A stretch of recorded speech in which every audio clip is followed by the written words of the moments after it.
अस्सलामु अलैकुम वरहमतुल्लाहि वबरकातुहू। अल्हम्दुलिल्लाह हम मस्जिद अक्सा में है। जुम्मे की नमाज हमने अल्हम्दुलिल्लाह यहाँ पढ़ी है आज।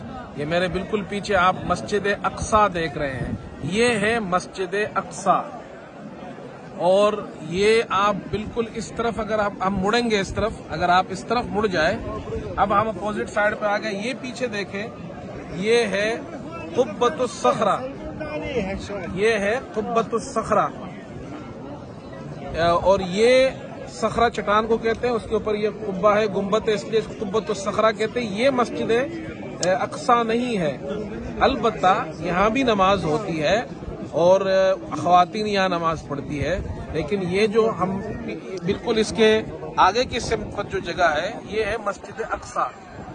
और ये जो जमीन है यहाँ की जो खित्ता है ये तकरीबन 36 एकड़ पर मुश्तमिल है। इसमें एक मस्जिद अक्सा है, एक मस्जिद कुब्बतुस सखरा है, इधर मस्जिद किबली है जो कुछ सालों पहले दरियाफ्त हुई है। मस्जिद अक्सा के बिल्कुल नीचे यहाँ पर ये पुरानी कदीम मस्जिद यहाँ पर है।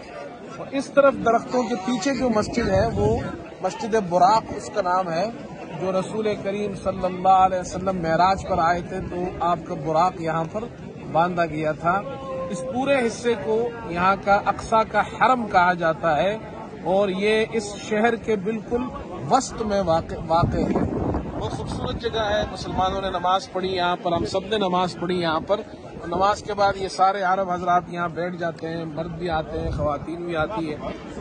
अल्लाह ताला इस हरम को आबाद रखे और ये मुबारक सरजमीन है, अंबिया अलैहिमुस्सलाम की सरजमीन है। बनी इसराइल के अंबिया अलैहिमुस्सलाम को अल्लाह ने यहाँ भेजा। हुजूर सल्लल्लाहु अलैहि वसल्लम यहाँ से महराज पर तशरीफ ले गए। तो ये हरम शरीफ और मस्जिद नबवी के बाद मुसलमानों के लिए सबसे जो बड़ी मुक़द्दस जगह है, वो तीसरी बड़ी मुक़द्दस मस्जिद वो यहाँ की मस्जिद है। अस्सलामु अलैकुम।